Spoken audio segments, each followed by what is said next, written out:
1.1 million North Carolinians, 13% of the state's population, live in poverty, and that number is growing. 24% of all Tar Heel children younger than age 5 are poor. Poverty is at a 32-year high and worsening. 28% of workers earn less than $9.60 an hour, the amount needed to lift a family of 4 above the federal poverty level. Home foreclosure filings grew by over 230% since the beginning of this decade. The North Carolina Equal Access to Justice Commission, created by the North Carolina Supreme Court, found that, quote, no more than 20% of the legal needs of the poor are being met, and that North Carolina lags behind the national average in dollars per poor person provided for these needs from almost every funding source, end quote. The words law and justice are carved onto the front of the North Carolina Supreme Court building. Our legal system is only a true avenue to justice if all North Carolinians who have been wronged, regardless of their economic status, have the full protection of the law. And that is only possible if they are afforded access to competent legal counsel. Many in our state do not have the resources to hire an attorney. For them, legal services is their only avenue to justice. Unfortunately, as more and more families confront economic hardship, funding for legal services programs has decreased. North Carolina's legal services programs provide free civil legal support for our state's low-income and working poor families. Their representation can have life-altering effects. This working mother of 2 was a victim of domestic violence.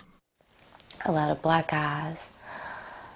I got a metal baby chair thrown at me, and it slit the corner of my eye. I've been thrown into the side of a door, and the back of my head busted open. I've been choked while holding my youngest child.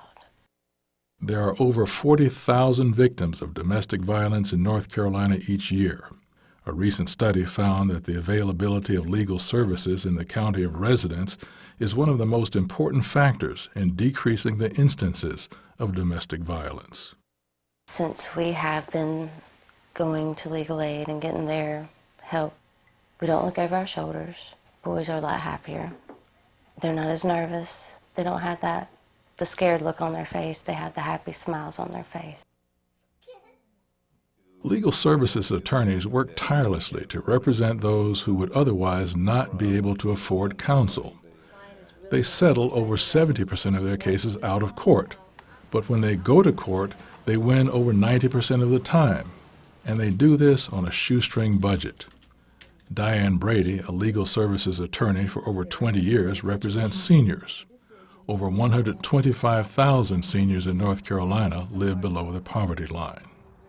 Many seniors live in poverty. They have a very limited income. Perhaps they were farmers or factory workers and have low Social Security income. We try to help them with financial problems they may have with their Social Security income, their Medicare, Medicaid benefits, housing, domestic law problems. They're very vulnerable to any kind of crisis that may come up in their lives. Legal Services' cost-effective statewide system provides representation in all areas of law that impact the lives of low-income North Carolinians. The median income for Legal Services clients is only $11,000 for a family of 4. This 56-year-old cafeteria worker turned to Legal Services when her landlord refused to repair dangerous problems in the house she rents.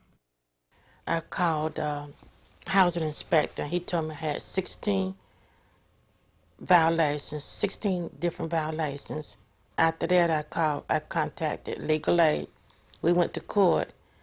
After we went to court, my landlord had my house fixed up and I didn't have any more problems. But if I hadn't gone to legal aid, I would still have these problems. And I thank them very much. When veterans returning home face the harsh reality of a devastated economy and bureaucratic red tape, Legal Services developed a team of certified veteran specialists to provide assistance. Legal Services' knowledge, dedication, and experience has allowed them to move quickly and effectively to respond to emerging issues during our economic crisis. When an epidemic of foreclosures threatened the homes of working families, Legal Services began a coordinated, statewide response. Their work has saved thousands of homes with a tax value in excess of $40 million. Mary Williams is one of those whose homes was saved. Soon after she and her husband refinanced their house, Mr. Williams died. In 2003, Mrs. Williams was diagnosed with cancer, which along with the radiation and chemotherapy left her unable to work. Mrs. Williams' efforts to arrange a new payment plan with her mortgage company were met with a notice of foreclosure, and a date was set to sell her house. She sought help from Legal Services. I would have lost my house if Legal Aid hadn't took over, but they went and they got the house mortgage lower, they got the house payment lower, they got the interest lower, and I was able to make the payments. Mrs. Williams was represented by Hazel Mack Hilliard, who supervises a team of Legal Services foreclosure attorneys. The majority of our cases are like Miss Williams. People hit a bump in the road for whatever reason. They get sick. They temporarily have to move from their job. They get terminated. But these are people who have, many of them, been in their homes for years and own their homes. Since we've been doing foreclosures, we've saved between 4,000 to 5,000 houses. On any given day, we have between 800 and 900 cases open. We could do a lot more with resources to do that. We understand how to save these houses, and with the proper resources, we could save a lot more homes in North Carolina. And so Legal Aid, if it wasn't for them, I don't know what would have happened. All I know is that I would not be sitting right here in my kitchen. And they were wonderful. And I just thank God for them. Outcome measures show that Legal Services has annually brought tens of millions of dollars into communities across our state through advocacy and representation of their clients. Yet, Legal Services faces an economic crisis of their own. When I was Chief Justice, it was my responsibility to ensure North Carolinians could find justice in our judicial system. As public officers, we are all faced with the difficult task of ensuring that those who are most vulnerable have access to justice. To ensure that, Legal Services must be adequately funded. Regrettably, North Carolina ranks 38 nationally in our funding of legal services programs. For justice to be served, we must do better. Legal Services receives only about $5.35 for each of its 3 million eligible clients, 1/3 of North Carolina's population. State funding for Legal Services through the Access to Justice Act was cut by 25% in the last legislative session.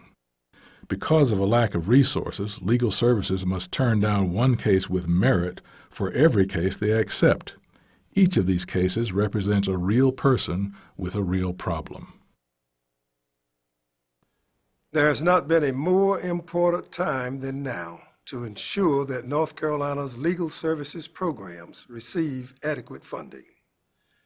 Their representation makes it possible for those hardest hit by this economic crisis to continue to have access to justice.